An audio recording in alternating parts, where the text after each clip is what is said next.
The internet. Gotta love it. You're on it right now. I don't know where else you would be getting your YouTubes and your meme bases. Okay, you know what? Let's get to the point. My internet is fucked. Get a load of the absolute disgust that is my internet. You see this graph right here? Green means internet working. Red means...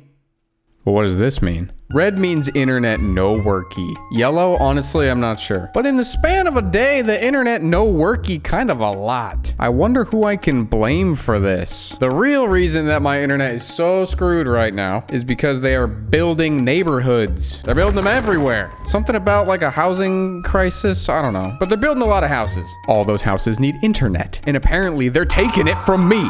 And because all this construction, my internet has been in and out and it just sucks. However, the way it behaves is very weird.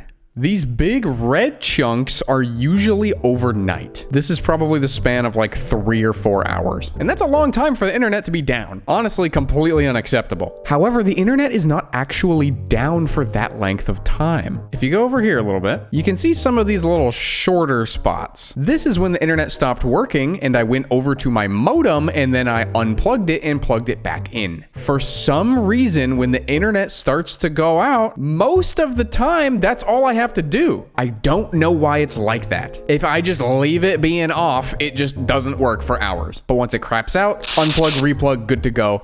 Very weird. It just can't recover itself. And so unplugging and replugging this thing got pretty old. So I grabbed one of these smart outlet things and I put it on one of those. But the thing I did not think about is that the smart plug needs internet to work. So I can turn it off with my phone, no problem. Well, actually, technically, when the internet is out, I can't even do that because I can't reach the freaking cloud server to turn off my outlet. Welcome to current year. And this has been pissing me off for like 2 months now, and it's time I do something about it. By using the sponsor of today's video, NordVPN. Just kidding, a VPN would not solve this problem. However, you know what problems that Nord does solve? Did you know that there are fake online stores that look exactly like the real thing? It's not that hard to clone the look and feel of a real website, enough to fool a person, but Nord's Threat Protection Pro can tell the difference instantly and warn you before you wander into a bootleg site. And if you're going on a downloading spree, it can even scan any file that you download for malware, so you can be certain that what you're downloading is exactly what you intended to download. NordVPN also has Dark Web Monitor. It continuously runs checks in the background on their servers to see if any of your sensitive identity-related data is circulating around online, and it immediately gives you options to take action if they find anything. And of course, as a VPN, Nord also gives you the benefits of privacy and security when you're on poorly secured networks. Would you trust the Wi-Fi that Bob is producing? So go to nordvpn.com/John Bringus or click the link in the description to get their exclusive Black Friday deal plus 4 extra months free. And it's totally risk-free since they've got a 30-day money-back guarantee. It's a deal that I would love to take if my internet was working. Behold, my incredibly over-engineered solution to this problem. This, my friends, is a relay. Well, technically the blue thing is the relay. The rest of it is cope. Songle. But what the relay does is it makes a little clicky sound. You know when you're in the car and you put the turn signal on and it goes... It's the same thing that's in these things. When you hit the button, you'll hear a sound. I don't know if it'll pick it up, but hold on, I'm gonna plug it in. Okay, listen very carefully. Basically, yeah, these things have a relay in them. And what a relay does is it lets you take low voltage power and it lets you control high voltage power. Think of it as a light switch that a computer can turn on and off. You have to go through the relay because you really don't want your computer directly interfacing with 120 volt AC power out of the wall. So we're gonna use this thing to give and cut the power to the modem. And we're gonna use this thing to be the thing that is controlling the relay. And here's where the stinky part comes in. It's an entire Linux computer. Now this thing is super overkill. My original plan was to use a Raspberry Pi, which would have been even more overkill. But look at that, rock chip. That's the thing that they put in the really bad Android stuff. So my thinking is that this will be the brain. Honestly, I pretty much just picked it because it has an Ethernet port. I used it originally for some like PS4 modding thing that I do not care about anymore. I mean, I say that, but it's more that I lack the willpower to continue on with the PS4. And then we've got these dudes, which is pretty obvious what these do. So here's the whole meme. Power come in here, power goes to a USB adapter, then power also goes to relay. USB adapter powers this guy, relay switches the modem, pretend that's a modem. There is a connection between the computer and the relay. Actually, hold on, this is gonna be more like this because then the power goes to the modem through the plug, and basically, this is fucking stupid. I don't really know how to use the little Linux board. It's called a LuckFox Pico, so we're gonna have to figure that out. Or we won't. I don't need to translate this. I know what this means. Firmware, Google driver.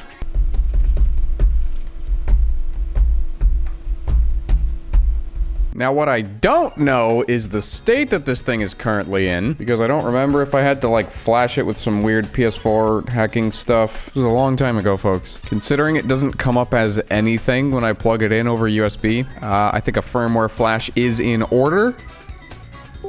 Oh, wait. I heard the boom. Why is Amazon Alexa a device on my computer? Yeah, I don't have a clue what this thing would actually appear as. Computer. No, that's just my computer. Today we are being saved by Fusion Automate. So what you can do is you can press the boot button here. Like the man said, press the boot button here.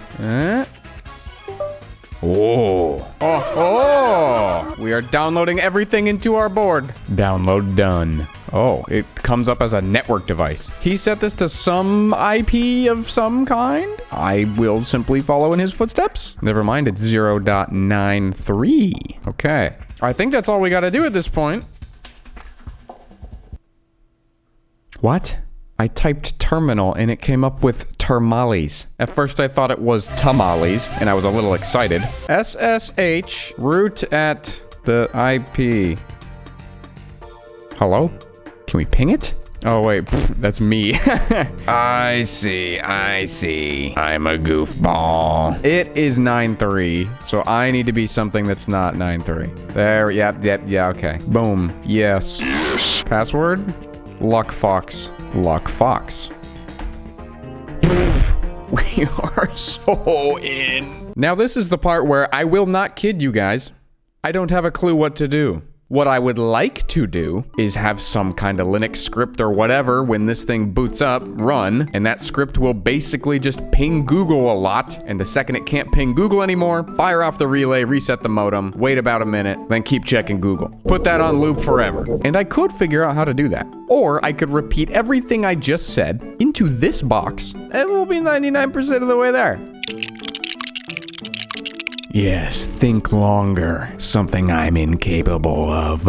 Okay, we have shat out a response. It appears we're gonna be doing this over Python. Do we have Python? Yes. And we are gonna just copy this code as is. What could possibly go wrong? Just put that guy in there. God, it just loves M dashes so much. It had to put one right there. Terminal doesn't even know what to do with that. We're just not gonna do that. Save the file.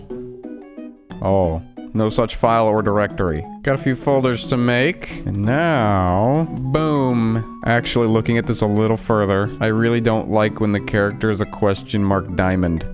Absolutely nothing good comes from that. Oh, it's because it's using fancy quotations. Stop being so ChatGPT. Okay, new code. I asked it to suppress its creative desires. We have a cleaner code now. That's also like 50 less lines of code. Okay, now we gotta make a systemd service. This is the thing that's going to be doing the auto running of the script. Systemd does not exist. Oh, we do not have systemd. We will be using init tab instead. Okay, we're gonna put this line in this file, run a thing that I'm supposed to run. It doesn't do anything. So we'll do a different other thing, paste some more junk, and reboot. Judge me all you want, but I am simply a man who wants his internet to work. After all, I need to get back to putting goofy Linux on goofy devices, something I also have no idea what I'm doing with. Are we back? Yes. Okay, in theory, our program is now running. Now I want to see if we can actually generate some log files to know if we're actually doing anything. So we will connect it to the interwebs. GPIO and it failed.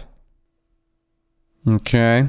Yo, the program actually might be working. Ethernet cable's connected. We've got a good ping. Okay, so now we're gonna simulate the internet going down. So goodbye. Now next time it goes to ping, there we go, ping failed. No good ping for 70 seconds, triggering modem power cycle. Okay, so it looks like the theory is good here. And now we'll pretend like the modem has reset and everything is happy and ping okay. All right, I'm calling that a win. Hardware time. I also want to put a little tiny buzzer thingy on it. I haven't decided yet if I want it to play a song or make it sound like a bomb is detonating. But we'll just tack that on right there. Now we'll hook the wiring up for the relay. Yeah, I'm basically an embedded systems engineer. But does it work? Okay, this should turn on the relay. Oh! Holy shit, it actually works. And this should turn it off. And now the buzzer. I'd say that works. Okay, you can turn off now. The program is now running. Now let's simulate a dead internet. As if we even need to nowadays. Okay, we got a bad ping. Ooh! Yo, that was so cool!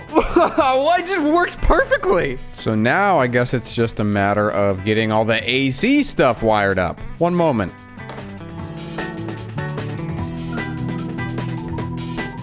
It's beautiful.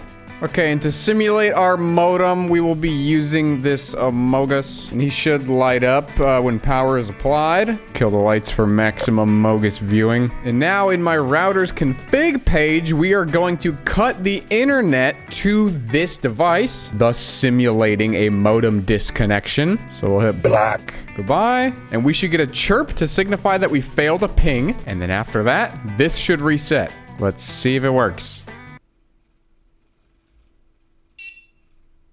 There's a chirp. And there's the reset. Holy crap, it actually works. And now, like every good little Raspberry Pi over-engineered project kind of thing, I'm gonna go make an over-engineered 3D printed case. One moment. Hey, not too bad, huh? Look at that. Everything's got its place. Oh my god, I am an embedded systems engineer. You can disassemble everything too, so when one of these things shorts out and the case melts due to an electrical fire, I can easily fix it. Oh, and here's the lid. This is how I express my feelings. And just like that, we've got ourselves a homemade network appliance, folks. Honestly, if it wasn't so 3D printed, this thing would be kinda legit. I like the panel mount plugs. All right, I will deploy this thing and then I will come back to you guys and let you know how it does. I already know what's gonna happen. It's just gonna reaffirm that my internet is extremely bad. But now I can get a dopamine hit out of it at least, because it means the thing that I made works. Getting dopamine out of my pain. Yeah, take what I can get. So she works great, but well, the construction's over. So I don't really need it now because the internet's been fine. Okay, thanks for watching. Bye!